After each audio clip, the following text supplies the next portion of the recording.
Bugün sizə Böyük Hun dövlətinin izahını verməyə çalışacağım.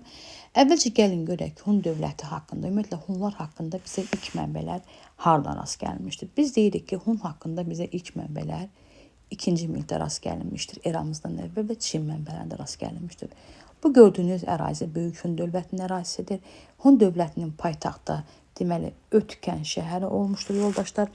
Ərazisi isə deməli Metex xanın dövründə Xəzər dənizi, Koreyadan, Şərqdə Koreya, qərbdə Xəzər dənizi, şimalda Sibir və cənubda Kaşqara qədər uzanmışdır. Ümumiyyətlə belə deyirik. Ümumiyyətlə Türk Hunlar köçəri tayfalar olublar, belə deyək, və bizim verilən məlumatlara görə elə məhz 2-ci minillikdə də bunlar nə etmişlər? İlk siyasi birliklərdə elə həmin dövrdə deməli yaranmışlar. Burada əsasən biz iki çay haqqında məlumat verə bilərik. Orxan və Serenqa çayları haqqındakı və onlar ətrafında yaşayırdır.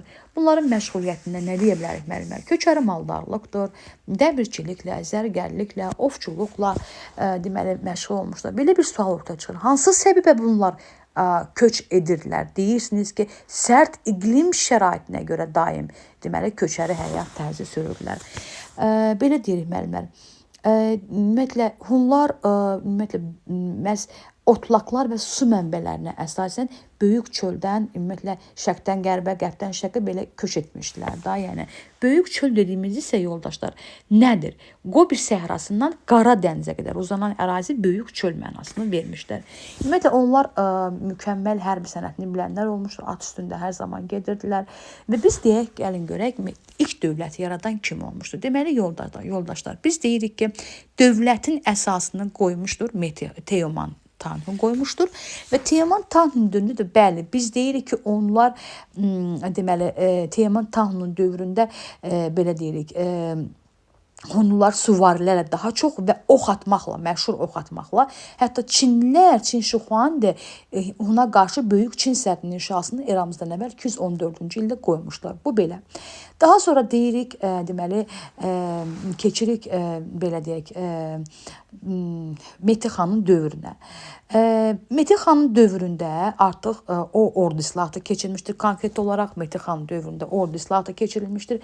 Ordunun, yəni süvari ordusu onluq, yüzlük, minlik hissələrə bölmüşdür. Eyni zamanda yadımızda bunu saxlayırıq. Metex xanın dövründə məhz fil çalan oxların düzəldilməsinə yaranmışdır. Deyirik, Metex xanın dövründə 1. Mərkəzi Asiyada olan 26 tayfanı özünə birləşdirmişdir. 2. Monqol və Tibetləri özünə birləşdirmişdir. Çinə uğurlu yürüşlər etmişdir. Deməli, sual düşsə ki, Teomanla Metin oxşar cəhət nədir? Deyirsiniz, hər ikisi Çinə qarşı nə etmişdir? Müharibə aparmışdır. Məhz Metin xanın dövründə yoldaşlar, Sinlə yox, Xan sülaləsindən Pinçin sülh müqaviləsi imzalanmışdır və Çinin şimal hissəsi deməli hara düşmüşdür? Hunların hakimiyyətindən düşmüşdür və hər il onlara xarac verməlidirlər və ticarət yolları Çinin üzərinə düşmüşdür.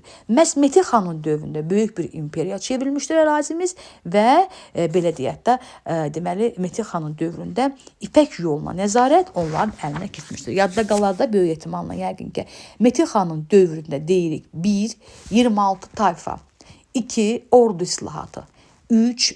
Fil çalan oxların düzəldilməsi, 4. Pinçin sülhü, 5.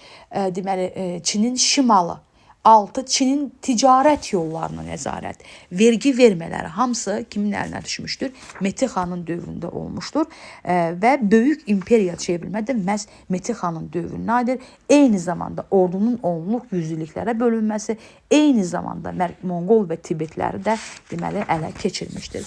Yoldaşlar, yadımızda belə bir şey saxlayırıq. Məhz Pinçin yəni sülhündə, ümumiyyətlə döyüş ərəfəsində Turan taktikasından istifadə etmişdir və məlumat üçün bildirmək istərdim ki, Turan taktikasından eyni zamanda Malazgirt döyüşündə 1071-ci ildə, Sufyan döyüşündə 1605-ci ildə, Axun hökmdar Axsuvar xan da eyni zamanda bu döyüşdə Turan taktikasından istifadə edib aypara şəklində əsasən deməli mühüm yer verir. Eyni zamanda biz deyirik məhz Hunların cəmiyyətində də qadınların ön planda olması deməli burada deməli ön plandaydı və artıq 1-ci əsrdən etibarən deməli artıq Çinin təsiri ilə daxili çəkişmələr baş verir və bundan sonra niqah diplomatiyası xan sülaləsi istifadə edir və deyirik ki 58-ci ildə neçə hissəyə bölünür? 2 hissəyə deməli bölünür. Qərbi Hun və Şərqi Hun dövlətlərinə bölünmür. Şərqi Hun eramızdan 3-cü əsrində süqut edir, amma Qərbi Hun bir müddət deməli Çinə qarşı müharibə aparır, Çin rəhbərliyi ilə, hətta Tanrı dağı ətraflarını, İssik gölünü ələ keçirir və qərbə doğru genişləndirir ərazisini. Ancaq səbəb deyir ki, belə bir sual düşür. Hansı səbəbdən yenidən xan hökmdar müharibəyə başlayır? Deyirsiniz, İpək yoluna nəzarəti yenidən ələ keçirmək üçün müharibəyə keçilir və Ötkən şəhəri dağıdılır və Qərbi Hunun varına son qoyulur. Belə deyirik müəllimlər. Bu məğlubiyyətdən sonra artıq Ural dağının ətəklərinə doğru gedirlər. Yadınızda bir şey saxlayın.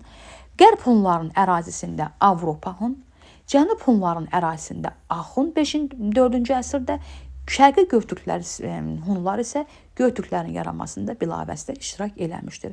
Ümumiyyətlə çox Allahlı olmuşdular. Onlar da şamançılıq, belə deyək də, göy tanrı, ay tanrısına inanırdılar, belə deyək də.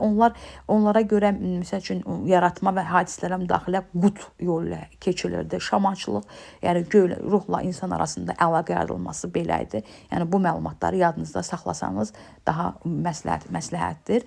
Və Hun tanrıları göy tanrının yer üzərindəki nümayəndələri kimi deməli yadınızda saxlayın.